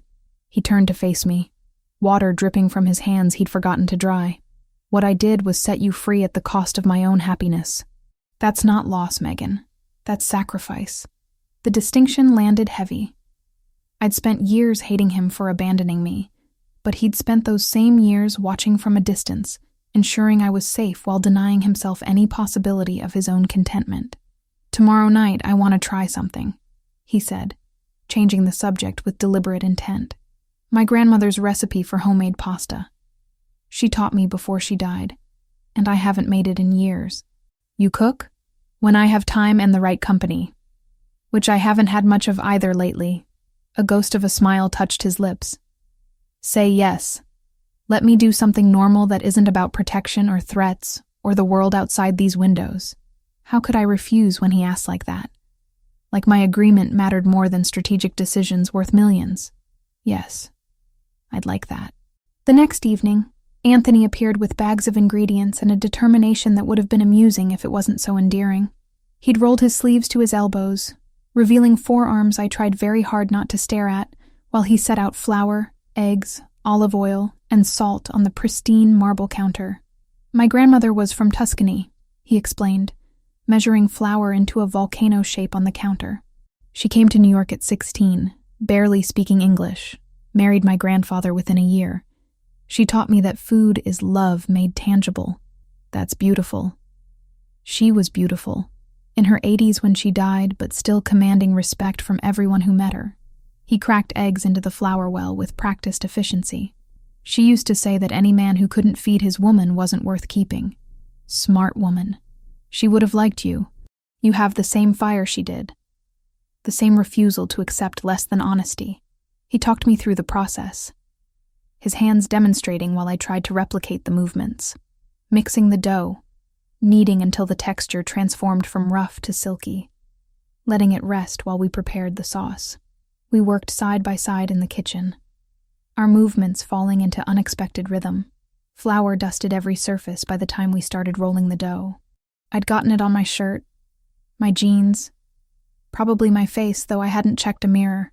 Anthony had some on his forearms, white powder stark against his olive skin. You missed a spot, he said, reaching toward my face. His thumb brushed my cheekbone, supposedly removing flour but lingering longer than necessary. The touch sent electricity through my nervous system, every nerve suddenly hyper-aware of his proximity. I looked up at him, finding his dark eyes already focused on my mouth. The air between us shifted, charged with tension that had been building for days. His hand cupped my face, thumb tracing patterns against my skin that had nothing to do with cleaning away flour. Megan, he said softly. My name both question and prayer. I tilted my face up, closing the distance between us incrementally. His breath ghosted across my lips, warm and smelling faintly of the wine we'd been sipping while cooking. Another inch and we'd be kissing, crossing a line we'd been dancing around since the moment he'd sat down across from me at Bella Knot. The intercom buzzed, harsh and intrusive in the charged silence. Anthony's jaw clenched, frustration clear as he pulled back slightly. I need to answer that. He moved to the panel by the door, thumb pressing the button with barely controlled irritation. What is it? Boss, we have movement from Yamaguchi. Joseph's voice crackled through the speaker. Nothing threatening but worth discussing. Can you meet downstairs? 5 minutes. Anthony turned back to me, running a hand through his hair and leaving flower streaks I found absurdly attractive. I'm sorry. This can't wait. I understand. Go handle whatever you need to handle. After he left, I stood in the kitchen surrounded by pasta dough and unfulfilled tension, wondering if the universe was conspiring against us or simply testing how much I actually wanted this. The almost kiss replayed in my mind, my body still humming with anticipation that had nowhere to go. I cleaned the kitchen mechanically, putting away ingredients and wiping down counters while trying to process the tangle of emotions in my chest. Wanting Anthony felt both inevitable and terrifying, like standing at the edge of a cliff knowing the fall would either destroy me or teach me to fly. The encrypted phone buzzed. Brittany's name appeared on the screen. The contact transferred from my original device. "Finally," she said when I answered. "You've been ghosting me for a week." I was about to file a missing person report. "I'm sorry. Things have been complicated." "Complicated how?" "And don't give me vague excuses." "I know you, Meg. Something's seriously wrong." I hesitated, weighing how much to tell her. But Brittany had been my closest friend for 5 years, had held my hair when I was sick, had celebrated every small victory in my career. She deserved more than lies. "Can you come over?" "I'll explain everything in person." "Where's over?" "You're not at your apartment." "No, I'm somewhere safe. I'll text you the address." 2 hours later, Brittany stood in the penthouse doorway, eyes wide as she took in the space. She wore yoga pants and an oversized sweatshirt, her blonde hair pulled into a messy bun, looking completely out of place among the expensive furniture and art. "Holy hell, Megan. When you said somewhere safe, I didn't expect a palace." She walked to the windows, staring at the Manhattan skyline across the river. "What is this place? And please tell me it's not what I think it is." "What do you think it is?" "Anthony Rossi's property. That he's keeping you here as some kind of prisoner." "Not a prisoner. Protected." I gestured for her to sit on the couch, settling beside her. "Remember how I told you I saw him? It's gotten more complicated since then." I explained everything. The threatening calls, the Yamaguchi organization, the security team, the reality of Anthony's world. Brittany listened without interrupting, her expression shifting from concern to alarm to something close to horror. "You're in protective custody from the Japanese Mafia because you had dinner with your high school boyfriend who turns out to run a crime family." She said it flatly, like stating facts might make them less insane. "Megan, do you hear how crazy that sounds? I'm living it. Believe me, I know how it sounds. And you're just okay with this. Hiding here, letting him control your life, playing house with someone who's admitted to tracking you for 8 years. It's not like that. He's not controlling me. He's keeping me safe from people who made me a target for being seen with him." I heard the defensiveness in my voice and didn't try to hide it. "And yes, the tracking is weird, but he never interfered. He just needed to know I was alive." Brittany studied my face with the intensity of someone searching for signs of brainwashing. "You have feelings for him again. Or still. However that works after 8 years. Maybe. I don't know."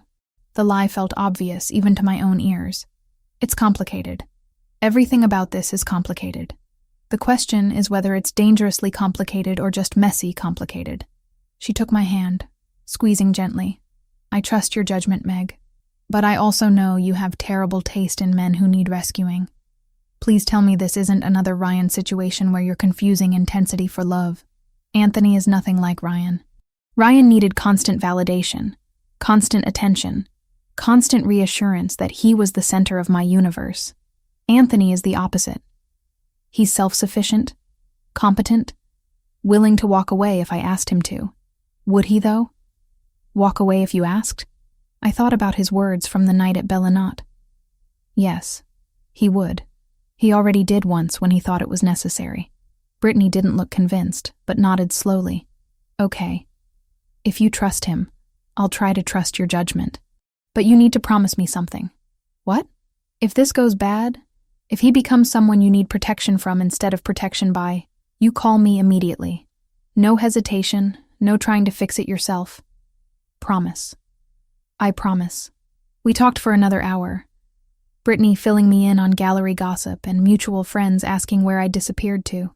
The normalcy of her presence grounded me in ways the past week hadn't allowed. By the time Joseph appeared to escort her out, she'd extracted promises that I'd text daily and consider having an exit strategy if things escalated further. "He seems intense," she said at the door, glancing at where Anthony stood near the kitchen, having returned while we were talking.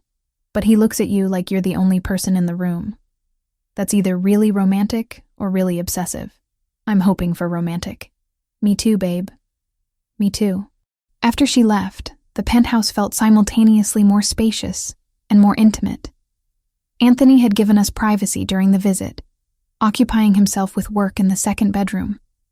Now he emerged, loosening his tie as he approached where I stood by the windows. "Your friend doesn't trust me. She doesn't know you. She just knows what I've told her." which admittedly sounds insane from the outside. It is insane. Everything about this situation defies normal relationship progression. He stopped beside me. Both of us reflected in the darkened glass. For what it's worth, I'm glad you have someone who looks out for you. Everyone needs a Brittany. Who's your Brittany? Who keeps you grounded? Joseph, in his way. But it's different when you're in charge. People defer to you even when you need them to challenge you. I turned to face him properly, suddenly tired of the careful distance we'd been maintaining. Earlier, before Joseph interrupted, we were about to kiss. We were. Why didn't you come back to finish what we started? His expression shifted, vulnerability showing through the cracks in his composure. Because I'm terrified of rushing this and destroying whatever chance we have. I walked away from you once, Megan. I'm not arrogant enough to think I'd survive doing it again, even if circumstances forced it. What if I don't want to wait? What if 8 years apart was enough waiting for both of us? Before he could respond, before I could second-guess the impulse, I closed the distance between us and kissed him. My hands fisted in his shirt, pulling him closer while his surprise held him frozen for half a second before he responded. His arms came around me, one hand splaying across my lower back while the other cupped the base of my skull. The kiss was everything I'd remembered, and nothing like it at the same time. Familiar and foreign, gentle and desperate, years of longing compressed into a single moment of connection. When we finally broke apart, both breathing hard, his forehead rested against mine. We should slow down, he said, even as his hands remained firm on my waist. Do this right. Take our time. We've had 8 years of taking our time, and I want more than 8 days with you, which means not rushing something that deserves patience. He pulled back slightly, enough to meet my eyes. I want to court you properly, Megan. Dinners and conversations and building something that lasts beyond the immediate crisis. Can you give me that? The request was so unexpected, so old-fashioned and genuine, that I felt my resistance crumbling. This wasn't rejection. This was him valuing what we were building over immediate gratification. Okay, we'll do this right. Whatever that means. His smile transformed his face, making him look younger, more like the boy I'd loved at 17. Thank you. That night, lying in bed listening to him move around in the adjacent room, I recognized the truth I'd been avoiding. I'd never stopped loving Anthony Rossi. 8 years, distance, anger, fear, none of it had erased the fundamental connection between us. And now, trapped in this strange limbo of protection and proximity, I was choosing to let myself feel it fully. Whatever came next, whoever threatened us from the outside, we'd face it together. Because some things were worth the risk, and loving him had always been the most dangerous, worthwhile thing I'd ever done. The morning Joseph arrived with news, I was reviewing gallery proposals at the dining table, coffee cooling beside my laptop. Anthony had left before dawn for what he called routine business, but the tension in his shoulders told a different story. Now Joseph stood in the doorway, his usually composed face drawn tight. Boss needs to see you. It's about his father. 10 minutes later, Anthony sat across from me in the penthouse office, a manila folder spread before him. His hands were steady, but something in his eyes had fractured. My father didn't die of a heart attack. The words emerged flat, drained of emotion. Joseph's contact found medical records that were buried. Arsenic poisoning, administered over 6 months, slow enough to mimic natural decline. My stomach dropped. Who would do that? Someone close. Someone trusted. He pushed a photograph across the desk. An older man, maybe 60, with silver hair and a face that belonged in family portraits. Silvio Fioraldi. He's been with the family for 30 years. My father's consigliere, his most trusted advisor. The betrayal in his voice cut deeper than any physical wound. How do you know it was him? Bank records showing payments from Yamaguchi.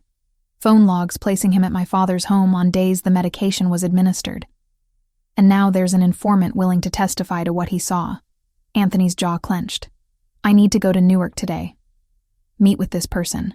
Get physical evidence before Silvio realizes we know. When do we leave?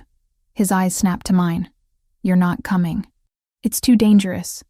More dangerous than sitting here alone while someone who poisoned your father is still walking free? I leaned forward. I'm not fragile, Anthony. And I'm not staying behind wondering if you're coming back. The argument lasted 20 minutes. He wanted me safe, protected, insulated from the ugliness of his world. I refused to be hidden away like some possession that might break. Finally, exhaustion and grudging respect won. You stay with Joseph every second. If I say move, you move. No questions, no delays. Agreed. We left an hour later in a black Lexus, Joseph driving while rain hammered the windshield. The city gave way to industrial sprawl, warehouses and truck depots lining highways slick with November weather. Anthony sat beside me in back, silent, except for occasional instructions to Joseph in Italian. The meeting place was a warehouse on the edge of Newark's Port District. Rusted metal siding, broken windows covered with plywood, the kind of building people avoided after dark. Joseph parked behind a shipping container, engine running in case we needed a fast exit. Inside, the air smelled of motor oil and damp concrete. Our contact waited near a makeshift desk, a Russian in his 50s, with a face that had seen too many fights. He didn't waste time on pleasantries. I have what you need. Photographs, bank statements, video footage from Silvio's phone that he thought was deleted. He slid a thick envelope across the scarred desk surface.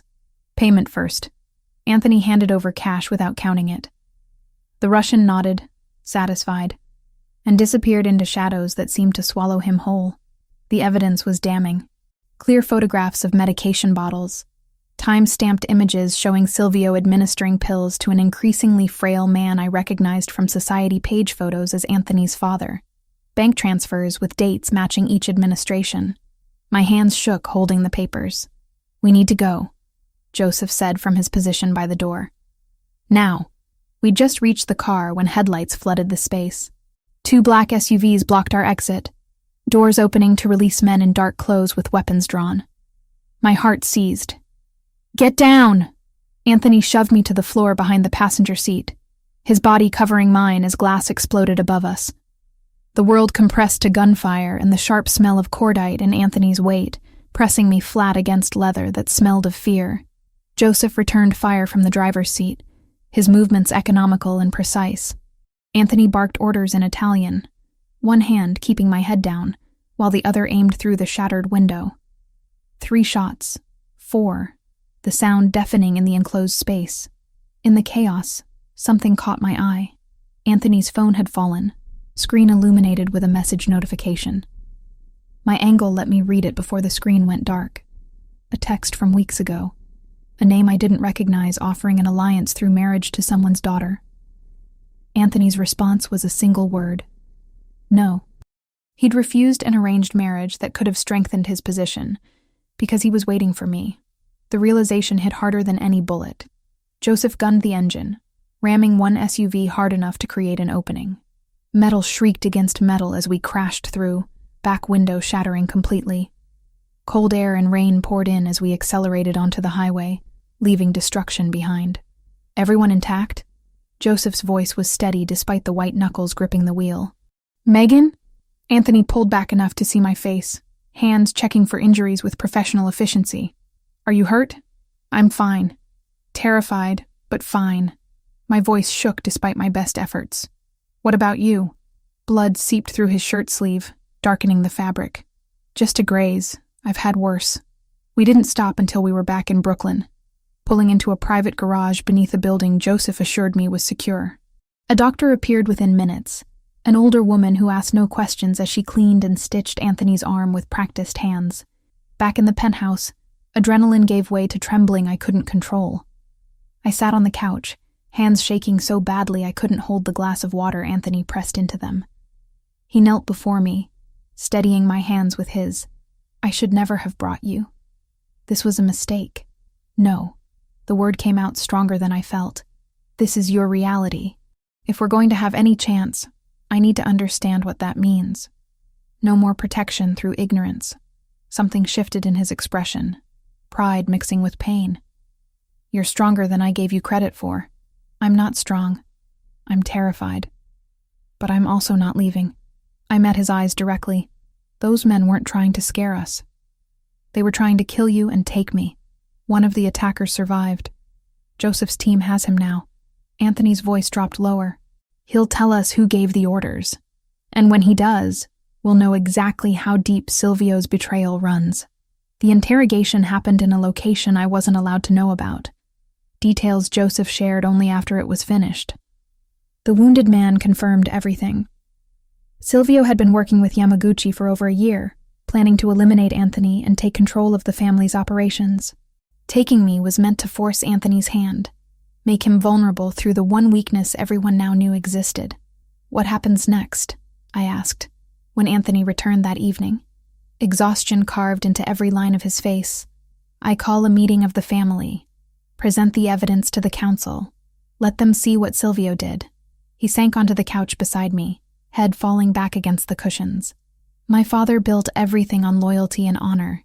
Silvio destroyed that with poison and lies. Will they believe you? The evidence speaks for itself. And Joseph has 3 witnesses willing to testify to what they saw. Transactions they processed, conversations they overheard. His hand found mine, squeezing gently. But it means war. Yamaguchi won't accept losing their inside man without retaliation. Then we deal with that when it comes. I turned to face him fully. Right now, we focus on exposing the truth and getting justice for your father. His eyes searched my face, looking for something I couldn't name. When did you become so brave? When I realized running wouldn't protect me any better than staying. At least here, I'm with someone who'd rather die than let me be harmed. I reached up to touch his face, fingers tracing the sharp line of his jaw. I saw the message on your phone. The arranged marriage proposal you refused. He stilled. That wasn't meant for you to see. But I did. And it made me understand something. You weren't just waiting for me out of nostalgia or guilt. You actually believed we could find our way back to each other. I did. I do. His hand covered mine where it rested against his face. Every decision I've made for the past 2 years has been about building something strong enough to protect you when I finally found you again. The alliances I formed, the territory I secured, the power I consolidated, all of it was preparation for this. For what? For keeping you safe in a world that will always be dangerous. For giving you a life where you never have to hide or run or apologize for loving someone like me. He turned his head to press a kiss against my palm. I know I have no right to ask this, but I need to know. Is there a version of our future where you can accept what I am and choose to stay anyway? The question hung between us, weighted with implications that would shape everything going forward. I thought about the past weeks, the fear and violence and constant threat, but I also thought about the man beneath the reputation, the one who'd protected me without asking anything in return, who'd waited 8 years on the slim hope of a second chance. Yes, I said simply. There is. We're already living it. Relief transformed his face. Years of tension releasing in a single exhaled breath. He pulled me close, arms wrapping around me with desperate gratitude. We sat like that for a long time. 2 people who'd found their way back through circumstances that should have destroyed any possibility of connection. Outside, the city continued its endless motion, oblivious to the quiet revolution happening in a Brooklyn penthouse. Somewhere in that vast urban sprawl, Silvio Fioraldi still moved freely, unaware that his betrayal had been discovered and documented. And somewhere else, Yamaguchi's people were planning their next move, calculating odds in a game where we'd just changed all the rules. But in that moment, none of it mattered as much as the steady rhythm of Anthony's heartbeat beneath my ear and the certainty that whatever came next, we would face it together. The boy I'd loved at 17 had grown into a man I was choosing all over again, not despite his darkness, but with full understanding of what that choice meant. And for the first time since walking into Bella Notte and finding a ring in my drink, I felt something that might have been peace. The night after the ambush, sleep was impossible. Every time I closed my eyes, I saw shattered glass and muzzle flashes, felt Anthony's weight crushing the air from my lungs as bullets tore through metal around us. I lay in the darkness listening to him move restlessly in the adjacent room, both of us trapped in separate replays of violence neither could shake. Around 3 a.m, I gave up pretending and found him standing at the windows, silhouette sharp against city lights. His injured arm hung carefully at his side, white bandage visible beneath his rolled sleeve. "Can't sleep either?" I asked softly. He turned, exhaustion carved into every line of his face. "Every time I close my eyes, I see you in that car with bullets coming through the glass. I see 100 ways you could have died because I was stupid enough to bring you into a war zone. I'm alive. We both are."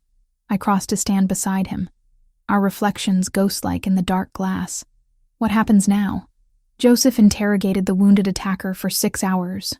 He confirmed everything we suspected. Anthony's voice was hollow. Silvio orchestrated the ambush. He knew we were meeting the informant, knew the route we'd take. He has people inside my organization feeding him information. The betrayal ran deeper than I'd imagined. How is that possible? I thought you controlled everything. I control the major operations, the territory, the alliances, but the family has hundreds of soldiers, associates, people connected through decades of relationships I inherited when my father died. His hand clenched against the window frame. Silvio was my father's consigliere. People are loyal to him out of respect for what he represented. Now I have to prove he's a traitor without creating a civil war. The evidence you collected will only matter if I present it correctly. There's protocol, structure, ways these things are done. He finally looked at me directly. "Tomorrow I'm calling a formal meeting of the family council. Every captain, every made man who matters. I'll lay out the evidence and let them judge. And if they don't believe you, then I'll have bigger problems than Yamaguchi." Morning arrived too quickly. Anthony left before dawn with Joseph and 3 other men whose names I didn't know. The penthouse felt cavernous in his absence, every shadow potentially threatening now that I understood how easily violence could erupt. I tried to work, opening my laptop to review gallery emails, but concentration was impossible. Around noon, Joseph returned alone. "Boss wants you to know the meeting is underway. He'll call when it's finished." His expression gave nothing away. "In the meantime, I'm supposed to keep you occupied and safe. How long will it take?" "Hours. These things don't rush." He moved to the kitchen, filling the espresso machine with practiced efficiency. "You hungry?" "I make decent carbonara when I'm not busy shooting people." Despite everything, I almost smiled. "You cook?" "My mother insisted all her sons learn. Said women weren't servants, and any man who couldn't feed himself deserved to starve." He measured pasta into boiling water. "Boss is the same way. His grandmother taught him everything about food and family before she died." We ate in comfortable silence, Joseph's presence surprisingly calming, despite his profession. He told stories about Anthony as a younger man, reckless and idealistic, trying to change a system that had existed for generations. "He wanted out once," Joseph admitted, finishing his wine. "Right after his father brought him fully into the business. He had this plan to go to college, study law, become legitimate. But then the Castellano situation happened and everything changed." "What situation?" "Family war. Territory dispute that got bloody fast. Anthony's father needed him. And he stepped up because that's who he is. Been stepping up ever since. Even when it costs him everything he wanted." Joseph's eyes found mine. "Including you. He told me about the letter, about forcing you away 8 years ago. Nearly destroyed him writing those words. The revelation landed heavy. He never told me that part. He wouldn't. Boss doesn't do vulnerability well with most people." Joseph stood clearing plates. "But with you, he's different. More human. Whatever you're doing, keep doing it. The family needs him human, not just the machine his father tried to make him." 4 hours passed before my encrypted phone finally rang. Anthony's voice came through rough with exhaustion. "It's done. Silvio has been formally expelled from the family. The council voted unanimously after seeing the evidence." Relief flooded through me. "That's good, right? It's progress. But expulsion isn't execution. Silvio is still alive, still connected to Yamaguchi, still dangerous." Papers rustled in the background. "I'm coming home. We need to talk about next steps." He arrived an hour later, suit rumpled, tie loosened, looking like he'd aged a decade in a single day. But when his eyes found me, something in his expression eased. "Tell me everything," I said, guiding him to the couch. The meeting had been brutal. Hours of presenting evidence, answering challenges, defending his investigation against men who'd known Silvio for decades. but the proof was undeniable. Medical records, bank statements, witness testimony from the Russian informant who'd appeared via video link. By the end, even Silvio's oldest allies had turned against him. What about Yamaguchi? That's more complicated. Losing Silvio weakens their position significantly, but they won't back down without negotiation. Anthony ran a hand through his hair, disheveling it further. Joseph is arranging a sit-down with their leadership. Neutral territory, mediators present. We'll propose terms for peace, and if they refuse, then we prepare for war. He said it matter-of-factly, as if discussing dinner plans rather than potential violence. But I don't think they will. They're pragmatic. They wanted leverage over me through Silvio and through you. Both those options are gone now. Continuing the conflict costs them more than they'll gain. I processed this, trying to understand the cold calculations that governed his world. When does this happen? 3 days. Gives both sides time to prepare positions, gather their people. His hand found mine, squeezing gently. You'll stay here with security doubled. I won't risk them trying something desperate before the meeting. I want to help. There has to be something I can do besides hide and wait. Anthony was quiet for a long moment, considering. Actually, there might be. You mentioned you have contacts in the art world, people who track expensive purchases and money movement through galleries. My boss knows everyone in that space. Why? Because Silvio has been laundering money through art purchases for years. If we can track those purchases, trace the sales back to specific buyers, we might find additional evidence linking him to Yamaguchi. He pulled up his phone, scrolling through documents. Joseph found gallery receipts in Silvio's financial records. Pieces worth hundreds of thousands bought and sold through private dealers. My expertise finally had practical application in his world. Give me the names of the galleries and approximate dates. I can make calls, use professional connections to trace the transactions without raising suspicions. For the next 2 hours, we worked together at the dining table, Anthony providing information while I contacted gallery directors, curators, private dealers. My professional reputation opened doors that would have slammed shut for anyone obviously connected to organized crime. By evening, I'd traced 5 major purchases directly back to a shell corporation registered in Tokyo, with known ties to Yamaguchi. This is solid, Anthony said, reviewing my notes. Financial evidence they can't deny. Between what we already have and this, their position at the negotiation table just got significantly weaker. Pride swelled in my chest. Ridiculous under the circumstances, but undeniable. I helped. You did more than help. You gave us leverage that could prevent this from escalating into open warfare. He pulled me close, arms wrapping around me with careful pressure that avoided his injured shoulder. Thank you. That night, after dinner and wine and long silences filled with unspoken understanding, Anthony walked me to my bedroom door. We'd maintained separate spaces since the kiss in the kitchen. His determination to do things right holding firm despite obvious attraction pulling us together.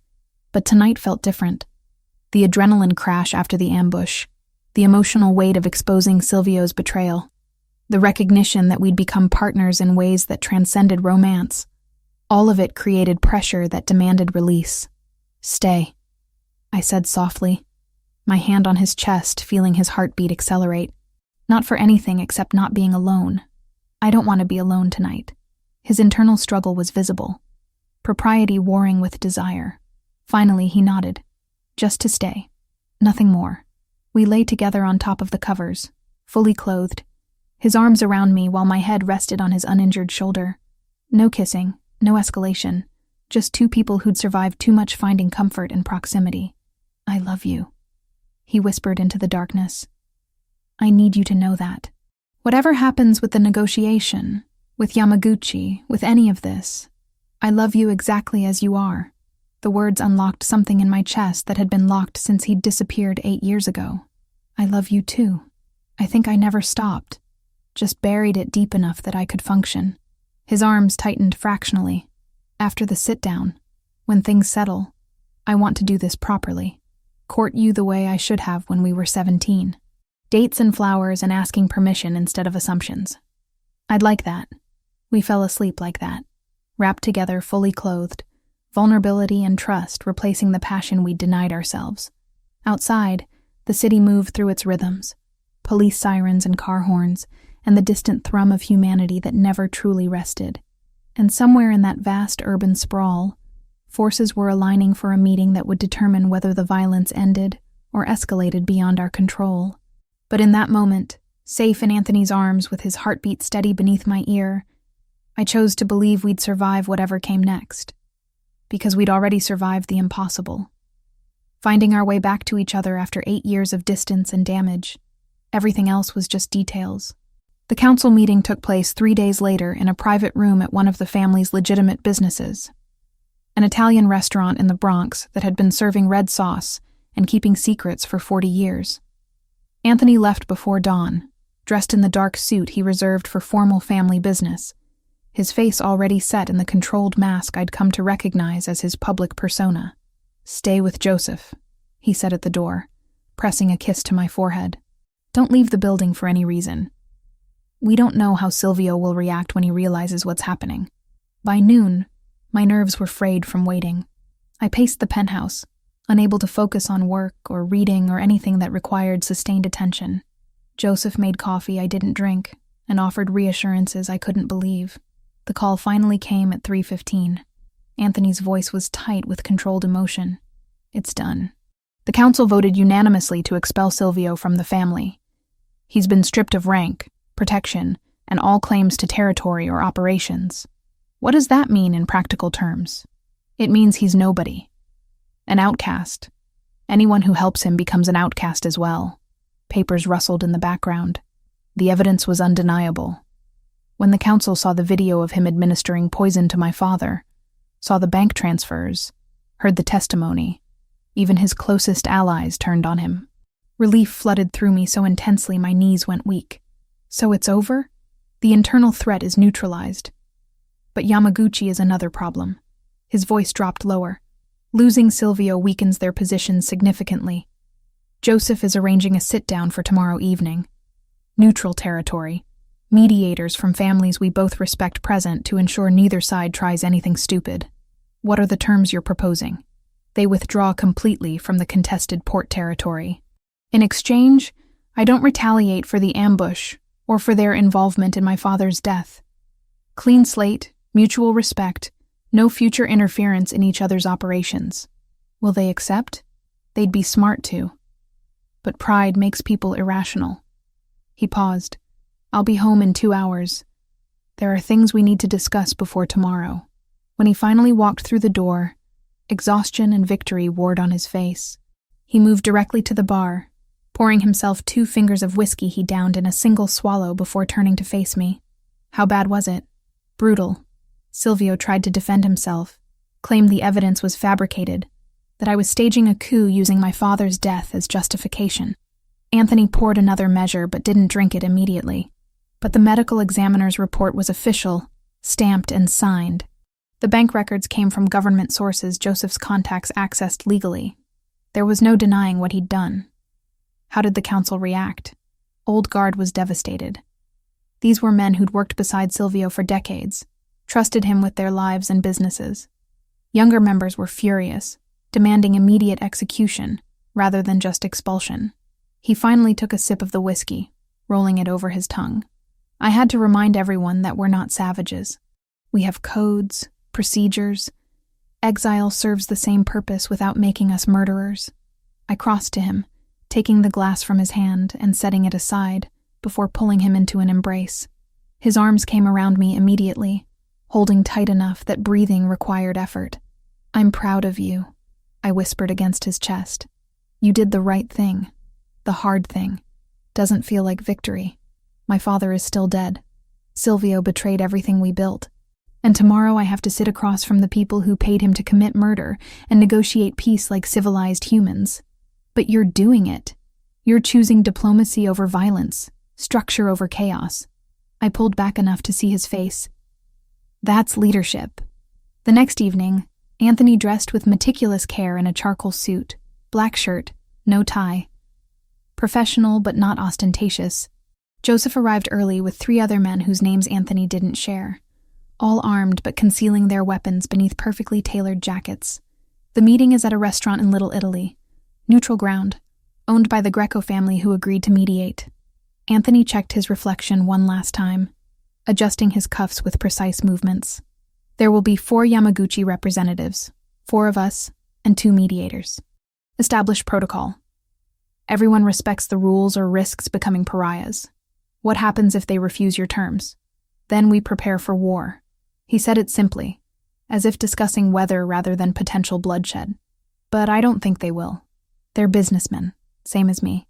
War is expensive and unpredictable. Peace with clear boundaries serves everyone better. After he left, the penthouse felt cavernous and threatening. Every sound made me jump. Every shadow seemed potentially hostile. I tried to work, to watch television, to do anything that would distract from imagining worst-case scenarios. Nothing helped. Around 9, my phone rang. Brittany's name on the screen. Please tell me you're okay and not being held hostage by Italian mobsters. Despite everything, I almost laughed. I'm fine, safe, just dealing with complicated situations. Complicated like what? Because you've been ghost mode for weeks and I'm about ready to file a missing person report. I gave her the abbreviated version, leaving out details about violence and betrayal, but confirming I was with Anthony and things were resolving. She didn't sound convinced, but accepted my reassurances with the grace of a friend who'd known me long enough to recognize when pushing would do more harm than good. Just promise me one thing, she said, before hanging up. If this goes bad, if he becomes someone you need to run from, you call me first. No hesitation. I promise. After midnight, the door finally opened. Anthony walked in flanked by Joseph, both of them alive and apparently unharmed. The relief that crashed over me was physical, leaving me lightheaded. It's done, Anthony said, his voice carrying exhaustion but also satisfaction. Yamaguchi accepted our terms. Full withdrawal from port territory, formal apology for the ambush, reparations paid to the family for damages and loss of operations during the conflict. They agreed to all that? They didn't have much choice. We presented evidence linking them directly to Silvio's activities, showed how their involvement violated agreements between our organizations going back decades. He shrugged out of his jacket, draping it over a chair. The mediators made it clear they'd face sanctions from other families if they continued the conflict. Isolation in our world is death. So it's really over? The active threats are neutralized. Silvio is expelled and powerless. Yamaguchi is withdrawing. You can go back to your life, your apartment, your normal routine. He moved closer, taking my hands in his. Which brings me to what I wanted to discuss. My heart rate accelerated for entirely different reasons. Okay, I know we've been living in crisis mode, making decisions based on immediate threats rather than what we actually want. His thumbs traced circles on my palms, but now things are settling. The danger has passed, which means you have a real choice to make. About us. About whether there's an us. Whether you want to try building something real with me, knowing what my world entails, or whether you'd prefer to walk away while you still can. I'd been expecting this conversation, dreading and anticipating it in equal measure. What do you want? I want you to move in here permanently. Not as protective custody, but as my partner. I want to court you properly, take you to dinners and shows, introduce you to the legitimate parts of my life. His eyes held mine with unwavering intensity. I want to wake up next to you every morning and fall asleep with you every night. I want to build the future we should have had 8 years ago. And the dangerous parts, the family business, I'll keep you separate from operations as much as possible. You'll never be involved in anything illegal or violent. But I won't lie and say risk doesn't exist. Being with me means accepting a certain level of permanent security, of always looking over your shoulder. He squeezed my hands gently. I need you to understand what you're agreeing to before you answer. I'd been thinking about this for days, weeks really, since the moment he'd sat down across from me at Bellinot. Every logical argument said I should walk away, return to my quiet gallery life, find someone uncomplicated and safe. But logic had never governed my feelings for Anthony Rossi. I love you, I said simply. I've loved you since we were 17. And I never really stopped. 8 years apart didn't kill it. And danger hasn't scared it away. So yes, I want to build a life with you. All of it. The complicated and the beautiful and everything in between. His relief was palpable. tension releasing from shoulders that had carried it for too long. "There's one more thing." He reached into his jacket pocket, withdrawing a small velvet box I recognized from Bellinot. Inside, the same vintage ring with its diamond-catching light. His grandmother's ring that had started everything.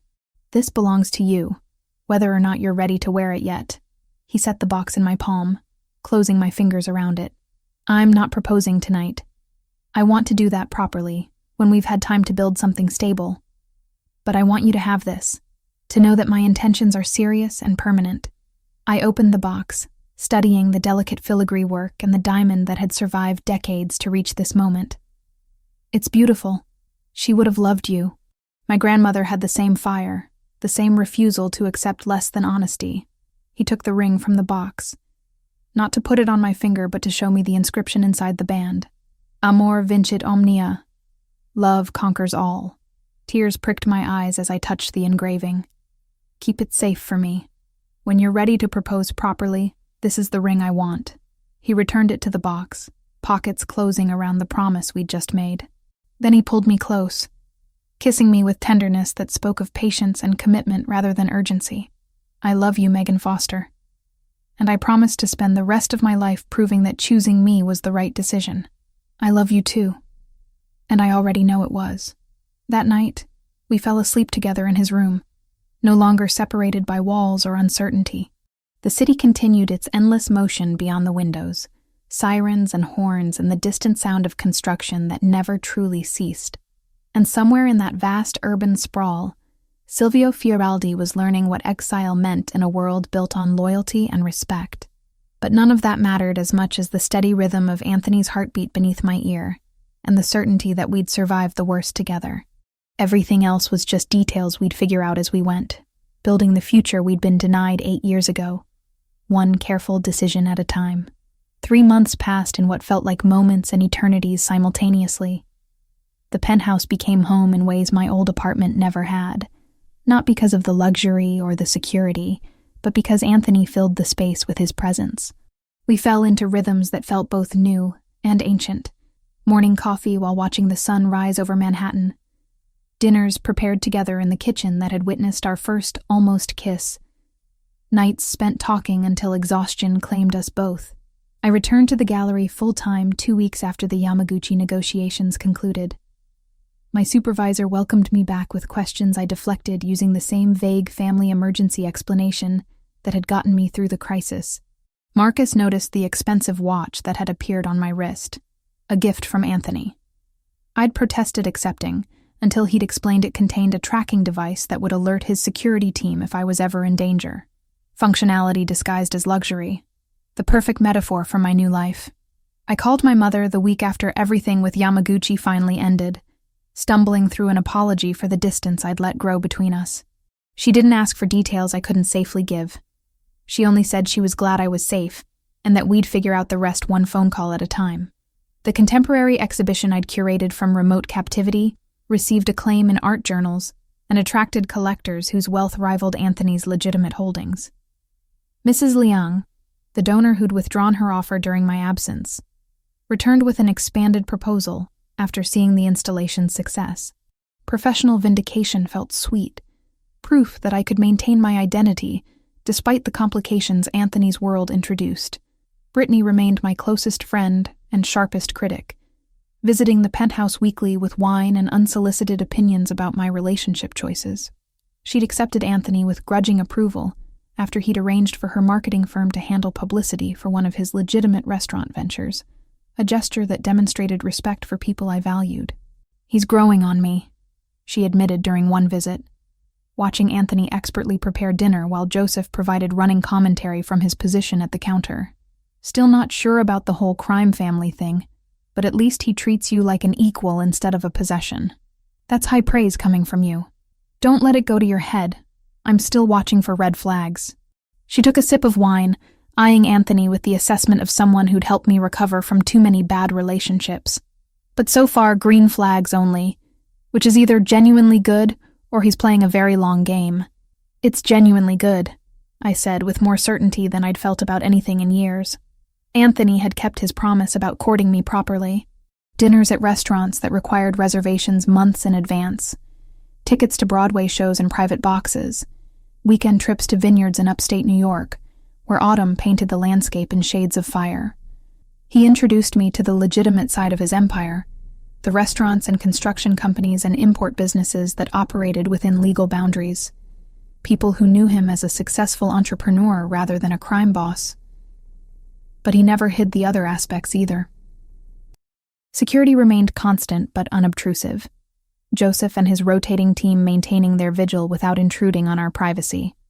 Occasionally, Anthony would receive calls that required him to leave at odd hours, returning with tension in his shoulders that only eased after I'd held him and let him process whatever darkness he'd encountered.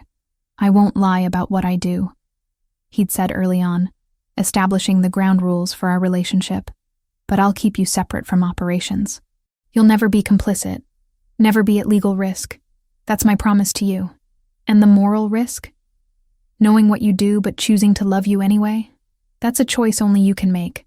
I won't judge you for walking away, but I will judge myself for asking you to stay." His honesty, brutal and complete, had cemented my decision more than any romantic gesture could have. One evening in late February, Anthony returned from a legitimate business meeting with an energy I recognized as anticipation poorly concealed. He changed out of his suit, opting for dark jeans and a sweater that made him look younger, more approachable. "I want to take you somewhere," he said, offering his hand. "No security detail, no plans. Just us." We walked through Brooklyn as twilight transformed the city, streetlights flickering on in sequence while the last daylight bled from the sky. Anthony led me to Coney Island, to the pier where he'd mentioned they used to meet as teenagers. The beach stretched empty in both directions, winter having claimed it from summer crowds. "I used to come here after particularly difficult days," he said, leaning against the railing while waves crashed below. "My father would demand things I wasn't ready to do, make decisions I couldn't understand. I'd come here and imagine a different life, one where I was just Anthony instead of the heir to an empire built on violence and compromise. Do you still imagine that life? Sometimes, but less than I used to." He turned to face me, the pier lights casting his features in golden shadow. "Because the life I have now, with you in it, is better than anything I imagined back then." My breath caught as he reached into his pocket, withdrawing the small velvet box I recognized from months ago.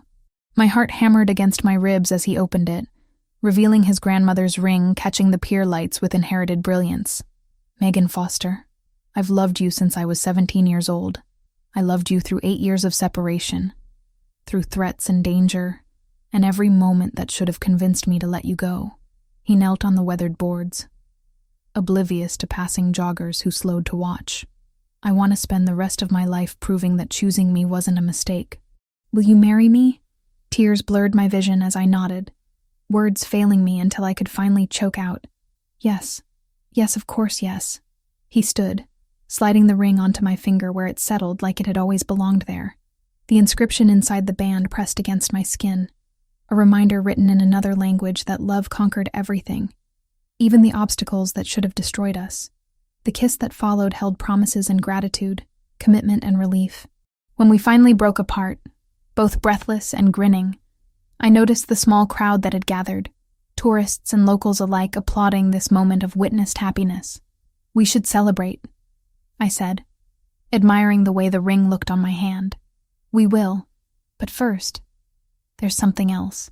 He took my hand, guiding me back toward the boardwalk. "I made arrangements for a proper engagement party next month. Family and friends, the people who matter to both of us. Brittany's already coordinating with Joseph on the guest list. You've been planning this for weeks, waiting for the right moment, the right words, the right everything."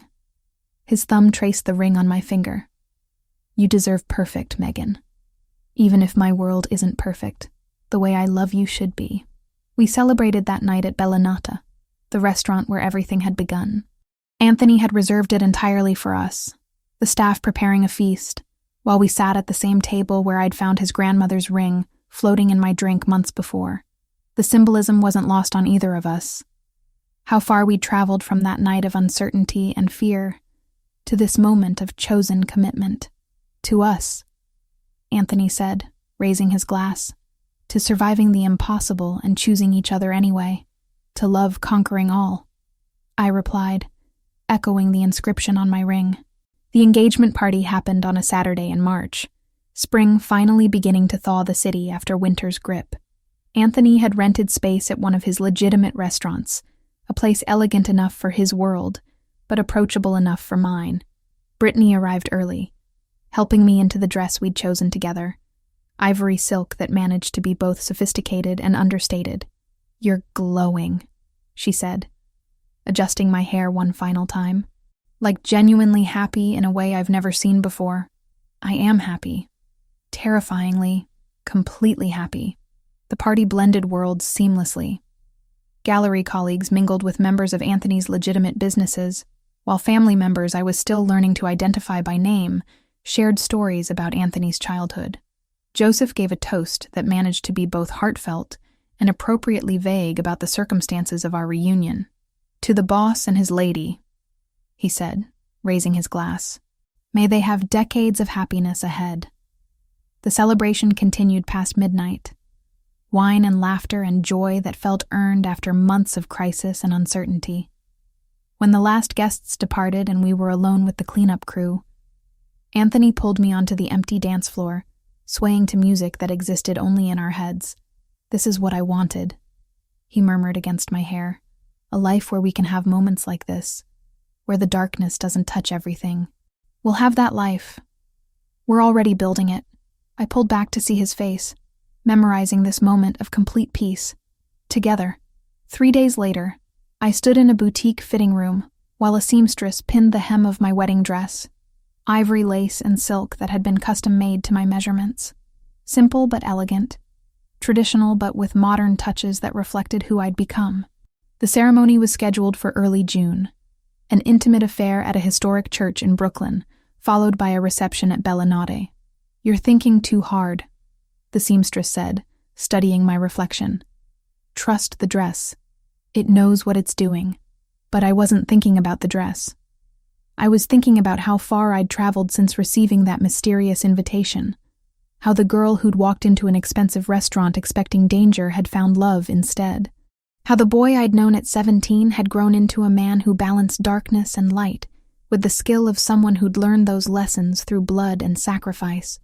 The wedding planning consumed the following months, details coordinated between Brittany and Joseph with the precision of military strategists.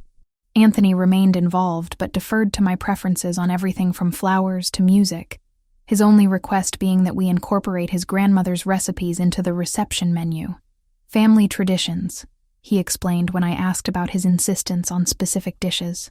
"I want her there in spirit, want you to understand the heritage you're joining." The rehearsal dinner happened on a Friday evening in early June, warm air carrying the scent of summer while the city hummed with energy. We gathered at a private room in one of Anthony's restaurants. Immediate family and closest friends sharing stories and laughter that built to the following day's celebration. Joseph stood to give another toast, this one more personal than his engagement party speech. "I've known the boss since we were kids running the streets together, getting into trouble that would have landed us in jail if we weren't careful. I've watched him build an empire, make impossible decisions, sacrifice everything for the people he's responsible for protecting. But I've never seen him happy until Megan walked back into his life, to happiness, to love, and to the family we choose." The wedding day dawned clear and perfect, summer arriving fully with warmth that felt like blessing. I woke early in the penthouse that would soon officially be ours rather than mine by circumstance, watching the city come alive beyond the windows. By afternoon, I stood in the church vestibule with Brittany making last-minute adjustments to my dress, while organ music filtered through the doors. "Last chance to run," she joked, though her eyes were wet with tears. "I have a car waiting just in case. I'm exactly where I want to be." The ceremony passed in a blur of candlelight and flowers, traditional words spoken in Italian and English, while everyone who mattered witnessed our commitment. When the priest pronounced us married, and Anthony kissed me with the confidence of someone who'd waited years for this exact moment, the applause that erupted felt like benediction. The reception at Bellinate celebrated everything we'd survived and built together. Food prepared from recipes Anthony's grandmother had perfected. Wine from vineyards we'd visited together. Music that made people dance until their feet protested. Around midnight, we slipped away to a corner table, stealing a moment of privacy in the chaos of celebration. "Mrs. Rossi," Anthony said, testing how my new name sounded. "How does it feel?" Perfect. Terrifying. Like jumping off a cliff and discovering I could fly. I leaned against him, exhausted and happier than I'd imagined possible. "Worth every risk. We're going to be happy," he said with the certainty of someone who'd fought too hard to accept any other outcome. Not perfect, not without challenges, but genuinely, fundamentally happy. "I believe you." And I did, because we'd already survived the impossible, had found our way back to each other through circumstances that should have destroyed any hope of connection. Everything else was just details we'd figure out together, building the life we'd been denied 8 years ago, one careful decision and hard-won moment at a time. The city continued its endless motion beyond Bellinotta's windows. 8 million people pursuing their own dreams and disasters while we celebrated ours. And somewhere in that vast urban sprawl, the boy I'd loved at 17 and the man I'd chosen at 26 merged into one complete person, mine in every way that mattered, for all the imperfect, beautiful years ahead. The end.